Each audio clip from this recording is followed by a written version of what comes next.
कुलपति शेखुजामिया vice chancellor doctor Ram Manohar Lohia Awadh विश्वविद्यालय अयोध्या, आपको मेरा प्रणाम। आपके विश्वविद्यालय में प्रोफेसर, रीडर, लेक्चरर और तमाम विद्यार्थी और आपसे जुड़े हुए तमाम आपकी टीम के लोग, अयोध्या में आप बैठे हैं। अयोध्या में ये विश्वविद्यालय है। अयोध्या में आपका विश्वविद्यालय राम मंदिर से 3 किलोमीटर की दूरी पर है और अयोध्या इस समय दुनिया में चर्चा का विषय है। इसलिए आपके विश्वविद्यालय की जिम्मेदारी दुनिया के किसी भी विश्वविद्यालय से सबसे ज्यादा है। हजारों साल की गुलामी के कारण और 70 साल पहले मिली तथाकथित आजादी के बाद जो भी कुछ हमारी 5-7 पीढ़ियों ने पढ़ा है, जो उन्हें बताया गया है, जो उन्हें समझाया गया है, जो नरेटिव, जो नारे, जो स्लोगन हम तमाम सारे लोगों ने पढ़े, हमसे पहले की पीढ़ी ने पढ़े, उन सबको एक एक करके वो क्यों बने, कब बने, किसने बनाए, किस मुखौटों में बनाए, किस आइडियोलॉजी में बनाए, किस विचारधारा में बनाए, किस एजेंडे के तहत बने, इन सबको एक एक करके तर्क की कसौटी पर सबके सामने उजागर करना है। हम ये मानते हैं कि जब तक आप बच्चे के मन से, हजारों साल से उसके मन के अंदर जो एक झूठ बैठाया गया है, तर्कों के साथ बैठाया गया है, बड़ी समझदारी के साथ बैठाया गया है, हम ये समझे कि आज हम यकायक उसके मन मस्तिष्क से वो तमाम सारी चीजों को हटा दें, ये इतना आसान नहीं है। प्रोफेसर साहब, आपकी कोशिश और तमाम संगठन जो इस देश में काम कर रहे हैं, सब लोग अपनी भूमिका निभा रहे हैं, लेकिन मुझे एक बात यह लगती है कि सबसे पहले सनातनियों को, जो अपने आप को सनातनी कहते हैं, हिंदू कहते हैं, अगर इसकी शुरुआत होनी है तो देश में तो कुछ लोगों ने शुरुआत कर दी है। उन्होंने अपना समय इसमें जाया नहीं किया। हम एक संगठन बनाएंगे, हम लोगों के बीच में जाएंगे, यह संगठन किस विचारधारा का होगा, इसका नाम क्या होगा। मुझे लगता है कि अब भारत इतिहास के उस मोड़ पे खड़ा है कि अगर ये क्षण, ये लम्हा और ये मोमेंट हम तमाम उन राष्ट्रवादियों ने जो भारत की हजारों और लाखों साल पुरानी संस्कृति, परंपराओं, मूल और आदर्शों में विश्वास रखता है, और हम ये मानते हैं कि हम कौन हैं, कहां से आए थे, हमने क्या किया था, क्या हमारा योगदान है, हम क्या थे, अगर इस लम्हे भी, इस क्षण भी अगर एक अध्यापक ने अपना दायित्व नहीं निर्वाह किया, एक छात्र ने अपने गुरु की बात नहीं मानी और गुरु ने सत्ता के लालच में झूठ नहीं बोला, तो मैं ये मानता हूं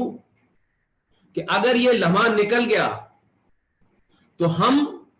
हमारी आगे आने वाली पीढ़ियां बाबर को, औरंगजेब को, अकबर को, अब्दाली को, इनको जिम्मेदार नहीं मानेगी। आने वाली पीढ़ियां हमें उसी के समकक्ष खड़ा करेंगी जिनके बारे में हम पिछले कई सौ सालों से सुनते आए हैं। इतिहास ने एक ऐसे मोड़ पे भारत को लाके खड़ा किया है कि जब भारत को अपना इतिहास, अपना साहित्य, अपना गणित, और अपनी पहचान बनाने से कोई शक्ति नहीं रोक रही है। कोई आपके पास ऐसा कोई कारण नहीं होगा कि आप ये कह सकें कि हमें इस बात की आजादी नहीं थी, विदेशी आक्रांता थे, मुगल थे, लोदी थे, गजनी थे, अंग्रेज थे, पुर्तगाली थे। ये बहाना आने वाली पीढ़ी नहीं सुनेगी। सत्ता में आपको पूरी ताकत के साथ 70 सालों के बाद कई ऐसे संगठन जो 100 साल से हिंदुत्व और राष्ट्र के लिए काम कर रहे थे, जगह जगह कर रहे थे, छोटे छोटे ग्रुप में कर रहे थे, उन तमाम लोगों के वैभव के कारण आज ये सत्ता आपको मिली है। और सत्ता का महत्व मैं सिर्फ इसलिए इतना ही मानता हूं कि अगर आपको परिवर्तन करना है तो एक सामाजिक परिवर्तन होता है, लेकिन संविधान, संसद, कानून, इन सब में परिवर्तन करने के लिए आपको सत्ता तक पहुंचना पड़ता है। लिहाजा एक लंबे समय के बाद यह मानता हूं कि बहुत आइडियल स्थिति नहीं है, लेकिन फिर भी सत्ता आपको जिन लोगों ने सौंपी है, सत्ता पे जो बैठे हैं, उन्हें एक दिन में 1000 घंटे काम करना है। और ये मान के चलें कि आप 24 घंटे हैं, अभी तो हमारे पास 5 साल हैं, अभी तो हमारे पास बहुत लंबा समय है। इस गफलत में, इस गलतफहमी में आप ना रहे, हम सब ना रहे, ये देश ना रहे, और सत्ता के शीर्ष पे जो लोग बैठे हैं खासतौर से वो ना रहे। इसलिए कि सत्ता आती है, चली जाती है। प्रोफेसर साहब, आप मुझसे उम्र में भी बड़े होंगे, आपका एक्सपीरियंस भी होगा, आपने दुनिया ज्यादा नजदीक से देखी होगी। इस बात को तो आप ये मानते हैं कि इस समय जिन बारीकियों से ये देश गुजर रहा है, ये महज इत्तेफाक नहीं है कि आज भारत की सत्ता पर और विश्व की राजनीतिक स्थिति इस प्रकार है कि पूरी दुनिया आपकी तरफ देख रही है और पूरी दुनिया ये मानती है कि ये वो भारत नहीं है जिसे 1947 से दुनिया जानती है। दुनिया आपके लोहे को, आपके पुरुषार्थ को हजारों साल पुराने संस्कृति और परंपराओं और मूल्यों से जानती है, और आपके पुरुषार्थ को भी जानती है कि आप कौन लोग हैं, आपका पुरुषार्थ क्या है, आपका पेशेंस क्या है, तहम्मुल क्या है, आपकी रूट्स क्या है, आपकी शक्ति क्या है, आपके सरोकार क्या है, संस्कृति क्या है। इसलिए हम ये कहें कि हमें ये मौका नहीं मिला। आप कुछ चीजों को मैं इसलिए कह करके उस टॉपिक पे आना चाहता हूं जिस तरफ प्रोफेसर साहब ने इशारा किया है कि दुनिया की सबसे बड़ी महामारी या दुनिया का सबसे बड़ा संकट और उसके बाद की स्थिति, मैं उस पर जरूर आऊंगा। लेकिन कुछ बात मैं ये कहना चाहता हूं कि डॉक्टर राम मनोहर लोहिया के नाम से बना यह विश्वविद्यालय, इस विश्वविद्यालय में मेरी आपको एक छात्र के नाते आपसे मेरी रिक्वेस्ट है, दरखास्त है कि देखिए, कुछ किताबें होती हैं जो सरकार जिनको ऑथराइज करती है कि साहब ये सिलेबस है, ये पढ़ाना ही है आपको। अब आप पढ़ाएंगे कि भारत के पहले प्रधानमंत्री कौन थे, तो उनका नाम आप नहीं बदल सकते हैं, भले ही आप उनकी विचारधारा से सहमत हो या असहमत हो। लेकिन हम नालंदा विश्वविद्यालय के पूर्वजों की संतानें हैं,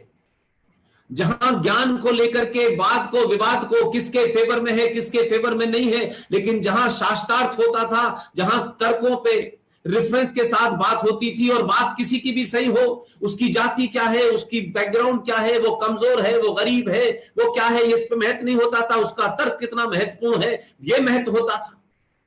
इसलिए राम मनोहर लोहिया विश्वविद्यालय में हो सकता है कि आप सबके मन में हो या आपको यह पता हो, लेकिन मैं अपनी इस 5 साल की यात्रा में मुझे एक किताब मिली, और वो किताब मैं चाहता हूं कि इस हिंदुस्तान का कम से कम हर वो राष्ट्रवादी और हर वो हिंदू ये जो इस कंफ्यूजन में है कि ये आजादी हमको चरखा चलाने से मिल गई थी और उससे काता हुआ सूत बेच करके हमारी अर्थव्यवस्था चल रही थी और अंग्रेजों के सामने हमने नॉन वायलेंस का जो ढोंग किया और अंग्रेज चले गए इससे। ये ठीक है, किताबों में है, अभी ये झूठ चलेगा कई साल तक, क्योंकि ये झूठ की गुट्टी किसी कारण से पिलाई गई है। मैं किसी के विरोध में नहीं हूं, लेकिन अपनी बातों को तथ्यों पे कहकर के मैं बात आगे बढ़ता हूं। लेकिन राम मनोहर लोहिया विश्वविद्यालय में वो किताब है कि नहीं है? मेरी तमाम उन लोगों से जो मेरी बात सुन रहे हैं, खासतौर से वाइस चांसलर साहब से मैं कहूंगा कि एक किताब है जो राम मनोहर लोहिया जी ने लिखी थी। ये बड़ी रेयर किताब है, किताब की कीमत भी महंगी रखी गई है, जबकि राम मनोहर लोहिया तो समाजवादी थे, उनकी किताब इतनी महंगी मिलेगी ये मैंने भी नहीं सोचा था। उस किताब का नाम है guilty man of India's partition. Guilty man of India's partition, ये बी.आर. अंबेडकर ने राम मनोहर लोहिया ने लिखी है। और इस किताब में लोहिया जी जो समाजवादी थे, जो आरएसएस के नहीं थे, विश्व हिंदू परिषद के नहीं थे, बजरंग दल के नहीं थे, हिंदू जागरण मंच के नहीं थे, राम मनोहर लोहिया ने उस वक्त का सबसे बड़ा पाखंडी,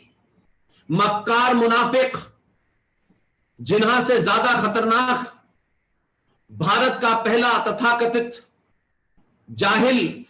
बिना किसी स्कूल, बिना किसी कॉलेज में गए हुआ मदरसे का प्रोडक्ट,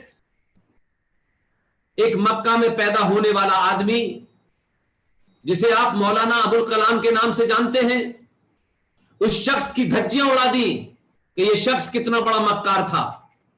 इसलिए मैंने कहा कि जब तक हम इस बात का इलाज नहीं ढूंढेंगे कि यह बीमारी हमें हुई क्यों, और उस बीमारी की सिर्फ हम दवा करेंगे और दवा करके हम सिर्फ सत्ता का परिवर्तन कर देंगे, लेकिन अगर समाज को उस बीमारी से मुक्त करना है, वो जो रोग है जो उसको पता ही नहीं चल पा रहा है कि वो किस रोग से ग्रस्त है, अगर उस रोग से ग्रस्त आपको हटाना है, उससे आजाद करना है, तो ये रोग हुआ क्यों, उनके बारे में बताना और जानना जरूरी है। इसलिए बार बार जब हम कोई बात कहते हैं तो लोग कहते हैं इतिहास में मत जाइए। ये दुनिया की पहली ऐसी सभ्यता है जहां के वासी ये कहते हैं कि इतिहास में मत जाइए। जिनका इतिहास नहीं होता उनका वर्तमान भी ठीक नहीं होता, और जिनका वर्तमान ठीक नहीं होता उनका भविष्य कभी ठीक नहीं हो सकता। लिहाजा हमारी आज जो स्थिति है वो इसीलिए है कि हमने अपने इतिहास को पढ़ा ही नहीं, अपने इतिहास को जाना ही नहीं। कुछ लोगों ने हमको बता दिया, कुछ लोगों ने हमको समझा दिया और हमने उसको अपना इतिहास मान लिया। लिहाजा वो इतिहास पर भविष्य की नींव रखी गई, और आज जो वर्तमान है, जो 1947 में कभी भविष्य हुआ करता था, आज उस वर्तमान में, उस भूतकाल में जो झूठ बोले गए, जो मक्कारी की गई, इसलिए आज समाज मक्कार है, चापलूस है, लालची है, और अपने इतिहास में उन झूठी कथाओं को इसलिए पढ़ना चाहता है, इसलिए उसमें जीना चाहता है कि इसी के कारण उसे आज कुछ सुविधाएं मिली हुई हैं। किसी का निजी स्वार्थ है, किसी वर्ग का स्वार्थ है, किसी संगठन का स्वार्थ है, इसलिए इस लोग सच नहीं बताना चाहते। लेकिन आज की पीढ़ी के पास वो समस्या नहीं है। प्रोफेसर साहब, जो आपके पास थी, जो मेरे पास थी, हमारा संकट ये था कि हम जो पढ़ना चाहते थे वो हमें पढ़ाया नहीं जाता था, और जो हमें मालूम नहीं था वो हमको जानबूझ के हमें डाला गया, दिन रात बताया गया। लिहाजा अगर हमारे मन में कोई सवाल उठता है, हमारे मन में किसी किस्म की कोई उथल पुथल होती है, उस उथल पुथल को शांत करने के लिए ना शिक्षकों ने, ना अध्यापकों ने हमारी उस जिज्ञासा को पूरा किया, क्योंकि उनके पास भी कोई सोर्स नहीं था। वही लोग किताबें लिख के गए थे, वही लोग किताबों के रेफरेंस देते थे, उन्हीं के लोगों ने किताबें लिखी, उन्हीं के लोगों ने किताबें लिखवाई, और आज हम उन्हें पढ़ कर वहां पहुंच गए, जिसकी वजह से आज स्थिति यह है कि दुनिया की सबसे पुरानी संस्कृति, दुनिया की पुरानी सबसे मान्यताएं, परंपराएं जो हजारों साल की कसौटी पर कसने के बाद शुद्ध रूप से मानी गई, आज उन्हीं चीजों को चुनौती दी जा रही है। और हमको ये घुट्टी पिलाई गई कि सब धर्म बराबर है, ये गंगा जमुना तहजीब, ये भाईचारा, ये शब्द, इनको जिन लोगों ने सच्चाई बरती, जिन लोगों ने इनके बारे में सच लिखा, माफ कीजिएगा, उनके साथ भी षड्यंत्र हुआ। और ऐसे लोग जो उस वक्त भी सच बोल करके समाज को बताना चाहते थे, उनका न किसी जाति में इंटरेस्ट था, न किसी पहचान में इंटरेस्ट था, न किसी सत्ता के पद में इंटरेस्ट था। वो ईमानदार थे और आज उनके जाने के बावजूद भी उनकी ईमानदारी को लोग बताना नहीं चाहते। इसलिए मैं कहता हूं कि अगर अपने विद्यार्थी को उस शिक्षक को जिस शिक्षक ने जो शिक्षा ली है, अगर उसने भी गलत शिक्षा ले ली है तो उसको भी करेक्शन की जरूरत है। मैं मानता हूं कि आज जो स्थिति है उसका कारण समझिए, आज भी हम झूठे नैरेटिव और झूठी बातों को इसलिए बढ़ावा देना चाहते हैं कि हमें समाज में सब लोग अच्छा कहें, पॉलिटिकल करेक्ट कहें साहब देखिए कितने महान आदमी थे, वो तो ये भी करते थे, वो तो ये भी करते थे। अरे कोई एक्शन, कोई बिहेवियर वो समाज को तय नहीं करता है, इतिहास को तय नहीं करता है, संस्कृति को तय नहीं करता है। अगर आप अपने जीने के लिए झूठ बोलें तो समझ में आता है कि आपने अपने जीवन जीने के लिए झूठ बोला था, लेकिन समाज और देश के सामने अगर झूठ बोला तो वो समाज और देश हमेशा गर्त में चला जाता है।